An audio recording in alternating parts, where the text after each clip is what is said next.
हरियाणा में लगातार हो रही बारिश ने इस समय कई जिलों में तबाही मचा रखी है। बीती रात ओल्ड फरीदाबाद से एक दुखद घटना सामने आई है, जिसमें रेलवे अंडर ब्रिज के नीचे भरे बारिश के पानी में महिंद्रा XUV 700 कार डूब गई और उसमें बैठे HDFC के बैंक के मैनेजर और कैशियर की दर्दनाक मौत हो गई। फिलहाल पुलिस ने दोनों शवों को कब्जे में लेकर पोस्टमार्टम के लिए भेज दिया है। जानकारी के अनुसार कल पूरे दिन से फरीदाबाद में बारिश हो रही थी, जिसके चलते गुरुग्राम के सेक्टर 31 स्थित HDFC ब्रांच में कैशियर विराज द्विवेदी बैंक मैनेजर पुण्यश्रेय शर्मा को उनके घर छोड़ने जा रहा था, जो कि ग्रेटर फरीदाबाद के ओमेक्स सिटी में रहते थे। लेकिन जैसे ही वो old Faridabad railway under bridge के पास पहुंचे तो नीचे काफी पानी भरा हुआ था, जहां पर कोई बैरिकेटिंग नहीं थी, जिसके चलते उन्हें गहराई का अंदाजा नहीं लग सका और जैसे ही वो कार को पानी में लेकर गए तो वो फंस गई और लॉक हो गई, जिसके चलते कोई मदद न मिलने से आखिरकार उनकी जान चली गई। ये यहाँ पे सेक्टर 31 में ब्रांच हेड है एज ए वाइस प्रेसिडेंट और साथ में 31 गुड़गांव। अच्छा, ये अपने घर आ रहे थे, ठीक है, और साथ में घर कहाँ है? घर फरीदाबाद में ओमेक्स में रहते हैं। अच्छा, ओमेक्स 31 सेक्टर और गुड़गांव में जो है उनकी पोस्ट जॉब करते हैं, यहाँ पे इनका घर है। तो आ रहे थे, वो आए थे कि रास्ते में ही ये घटना हुई है। तो किस पोस्ट पे है ये? वाइस प्रेसिडेंट है। नाम? पुण्यश्रेय शर्मा। उम्र लगभग वही 45 के आसपास होगी। तो ये अकेले थे या कोई और भी? नहीं, एक और भी था, ठीक है, साथ में विराज। हाँ, विराज कहाँ के रहने वाले हैं? विराज अयोध्या के। वो भी उसी में पोस्टेड है? हाँ, वही है। क्या पद है उनका? वो कैशियर है, टेलर। तो क्या हुई थी घटना? जैसे रात बरसात थी खूब ज़्यादा, फिर बरसात थी, रोड डाइवर्जन हुआ होगा, उसके बाद फिर इनको आइडिया नहीं चला पानी का। हमें भी कुछ आइडिया उसका है नहीं कि कैसे गया। हमें तो न्यूज़ मिली जब पता चला कि जब फ़ोन स्विच ऑफ था, मैडम का भी फ़ोन आने लगा, कल का ही फ़ोन आया कि नंबर नहीं लग रहा है, क्योंकि एक्चुअली विराज मेरे साथ ही रहता है, हम लोग साथ में रहते हैं। तो नंबर उस पर लगाया, नहीं लगा उसका नंबर। देन फिर एक रास्ते में हम लोग आ रहे थे, किसी पुलिस अगर कुछ घटना होगी रास्ते में फरीदाबाद रोड पे, तो पुलिस से पूछते आ रहे थे, कुछ नहीं। उतने में फिर यूट्यूब पे एक वीडियो आई, उसमें सर का गाड़ी थी जो टो करके निकाला जा रहा था। उसमें पता चला कि बॉडी को ओमेक्स यहाँ पे एक बॉडी मिली है, जिसको हॉस्पिटल ले गए हैं। फिर हम लोग वहाँ गए, तो वहाँ सर की थी। फिर दोबारा फिर हम लोग जहाँ पे हुआ था वहाँ ढूंढते हुए रात में पहुँचे। फिर वहाँ पे NDRF की टीम थी, वो ढूंढ रही थी। सुबह 4:30 बजे के आसपास वहाँ से बॉडी गिरा। तो मतलब फ़ोन स्विच ऑफ था इसलिए आप लोग फ़ोन स्विच ऑफ वहाँ पहुँचते हुए, और सर की वाइफ भी खोज रही थी। तो कोई बैरिकेटिंग या कुछ नहीं था जहाँ? नहीं, जैसे वहाँ अब तो बैरिकेटिंग लगा दिया गया है, लेकिन अगर बैरिकेटिंग होता तो ऐसा तो था नहीं कि बैरिकेटिंग हटा कर जाते। बैरिकेटिंग था नहीं, अगर बैरिकेटिंग होता तो नहीं जाता। आप विराज की उम्र कितनी बता रहे हैं? विराज की उम्र होगी आपकी 25-26। क्या मान है, लापरवाही रही या कोई रास्ता नहीं? प्रशासन की नहीं, रास्ता तो पता था, क्योंकि हमेशा ये घर आते थे, ठीक है। बारिश ज़्यादा हुई थी, वहाँ पे अगर बैरिकेड अगर लगा होता तो शायद वो क्रॉस ना करते। रात को ये ऑफिस से निकले थे करीब 9:30-10। कौन लोग? 5 विराज एक लड़का हमारा कैशियर है ब्रांच में, और जो पुण्यश्रेय शर्मा जी हैं वो हमारे ब्रांच मैनेजर हैं।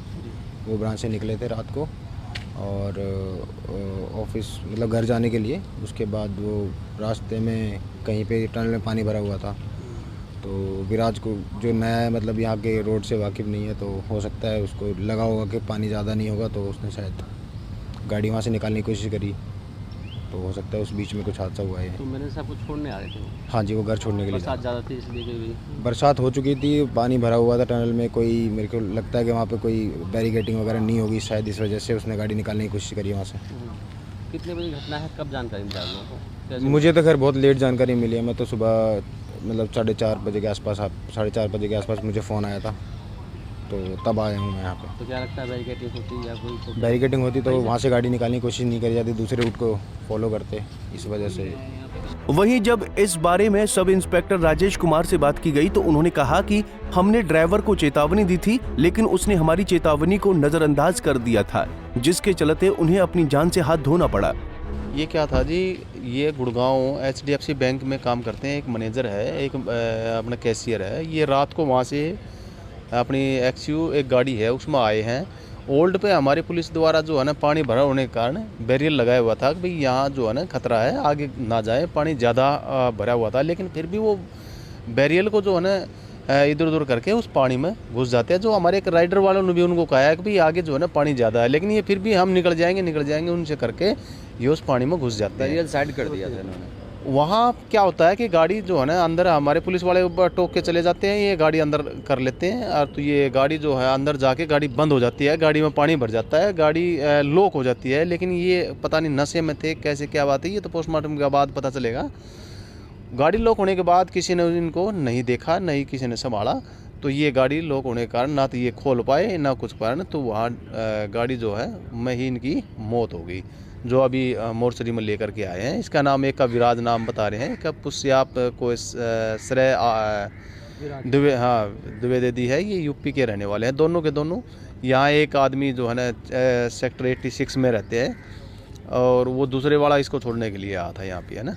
कितने बजे घटना है? ये रात लगभग 11 साढ़े 11 बजे आए बता रहे हैं, लेकिन पुलिस को इतला मिलती है 12 सवा 11 12 बजे से इतला मिलती है, बता रहे हैं जैसे बता रहे हैं भाई इतने बजे से मिली है। वहाँ पे हमारे सभी अफसर साहिबान जो है मौका पर मौजूद थे, उन्होंने वहाँ से निकलवाया उसको, जब डेड बॉडी जो है ना यहाँ मोर्चरी में रखवाई गई। क्या अपील है लोगों से इस तरीके से? देखो हमारी तो यही अपील है कि भाई कोई ऐसी पुलिस के द्वारा इतला दी गई है कि भाई यहाँ बैरियर लगे हुए हैं, आगे खतरा है, तो ऐसी जगह पर मत जाइए। पुलिस किसी से कोई दुश्मनी नहीं है, लेकिन वो उनके जीवन के लिए हमेशा तत्पर रहती है, चाहे वो पानी है, गड्ढा है, बरसात है, आंधी है, तूफान है, वो जनता की सेवा में रहती है, वो गलत इतला नहीं देती है।